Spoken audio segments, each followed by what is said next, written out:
Namaste children. The topic which I am going to take up today is the next chapter of your syllabus, and the name of the chapter is Ranga's Marriage, and this chapter is written by Masti Venkatesha Iyengar.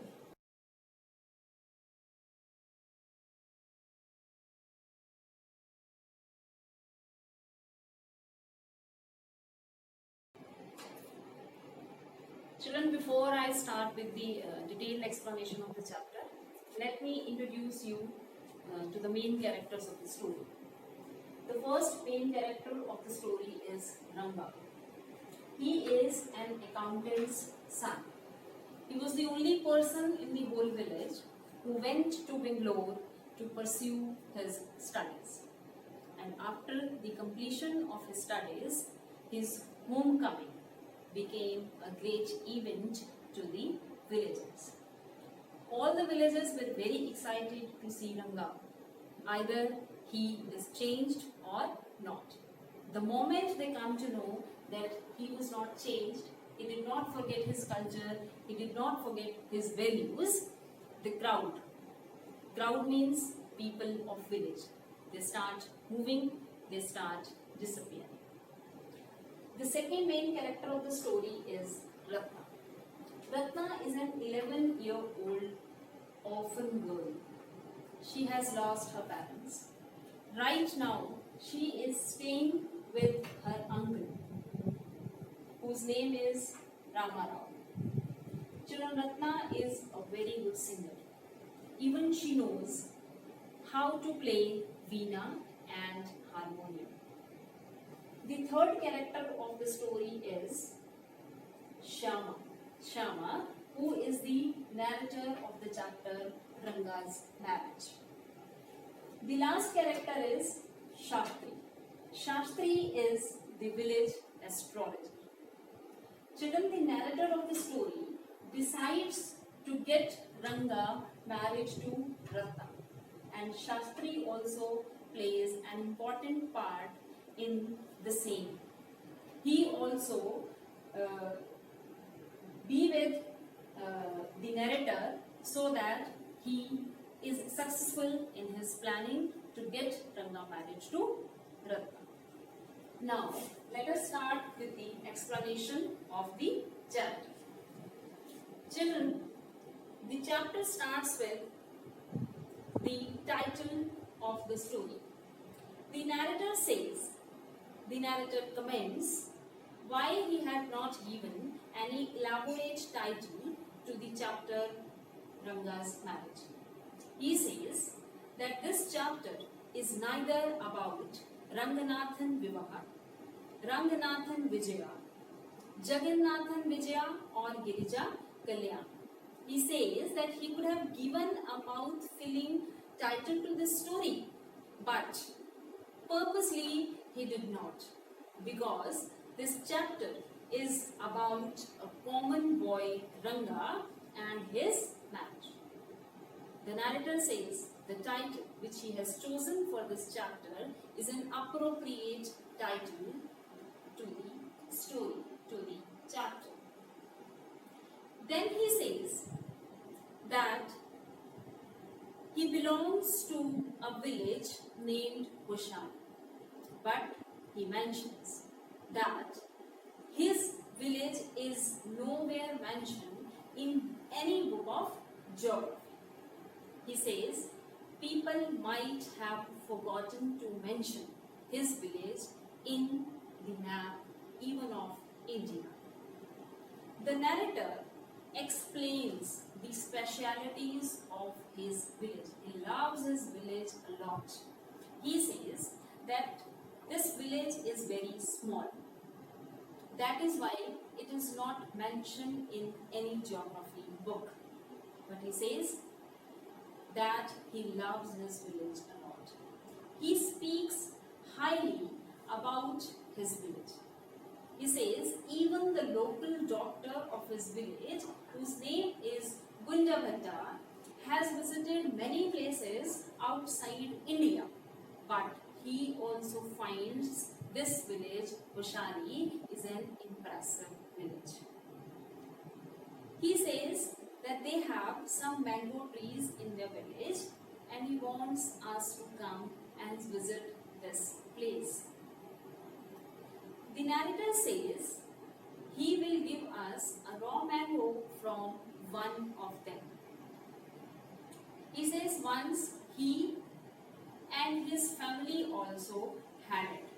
Actually, what happened once, he took one such fruit home and a chutney was made out of it. All the family members had it. Then he says, later on, the cough they suffered from. And finally, he had to go to a doctor. Then he says, he went to the doctor to take medicine for cough. And then the doctor told him the specialities, the quality of the mango fruit. He says just as the mango is special, so is everything else around his village. Then he talks about a creeper that is growing in the fresh water of the village pond. The narrator says, when you go to the pond to take bath, you will not have to worry about not having leaves on which you have to serve the afternoon meals. He says, while coming back, just bring 2 leaves of that creeper, and those 2 leaves would be sufficient to serve the afternoon meal. And later he says, if we want to visit, the readers want to visit the place, the village Ushari, he says, we all are most welcome. Because unless we visit a place, we cannot know much about it. Then Shyaman, who is the narrator of the story, recalls an incident that happened 10 years ago. The village accountant was the first one who had enough courage to send his child to Bangalore to pursue his studies. That time, not many people knew English. People did not use English language. That was why when Ranga came back to his village, it became a great event. People were very excited to see Ranga. He said they did not have many people in the village who knew English. There were many who know English now. See, there is a difference. Before 10 years, there was hardly a person who knew English.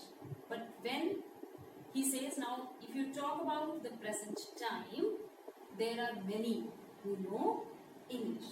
Even, he says, when you come across them on every street, you can find these people talking in English. He says those days we did not speak in English, nor did we bring in. Bring in means use English words while talking in Kannada. Their mother tongue is Kannada. He says 10 years before, even while talking in Kannada, people did not use English words. But at present, you can find people conversing to each other only in English. But the narrator doesn't find it graceful to talk to others in English. He says, whatever had happened is disgraceful. He says, talking to someone in English is disgraceful. And he calls the English language a priceless commodity. He says, Ranga's homecoming became a great event because he went to Bangalore for the completion of his studies, and he was the only person who went outside among the whole village. He says when he came back, people rushed to his doorstep to see Ranga. They were very excited. They wanted to see Ranga. They wanted to see either Ranga was changed or not. Attracted by the crowd, I too went and stood in the courtyard and asked, why have all these people come? As the narrator saw everybody going to Ranga's house to see him, he also became excited. He also wanted to see Ranga once. Seeing so many people there, Ranga came out with a smile on his face. And at last, everybody found that Ranga did not forget his culture. Ranga did not forget his values. He was absolutely the same. He was not changed. And when everybody came to know that he was not changed, he was absolutely same, people started moving. People started disappearing. But the narrator kept standing there. Once everybody realized that Ranga still had the same hands, legs, eyes and nose, they started melted away, just like a lump of sugar in a child's mouth. But I continued to stand there. Then he asked Rangappa, children, you know who Rangappa is? Yes, Rangappa is the full name of the main character of the story, Ranga. The narrator asked Ranga, how was he? He came near to the narrator and did a namaskara respectfully and saying he was all right with his blessings. He says that Ranga did not say namaskara to him like any present day boy with his head up towards the sun, standing stiffly like a pole without joints. Even he bent low to touch his feet, and finally the narrator blessed him, saying, may you get married soon. And after that they had an exchange of few pleasantries. They spoke for a while, and after that the narrator left from there.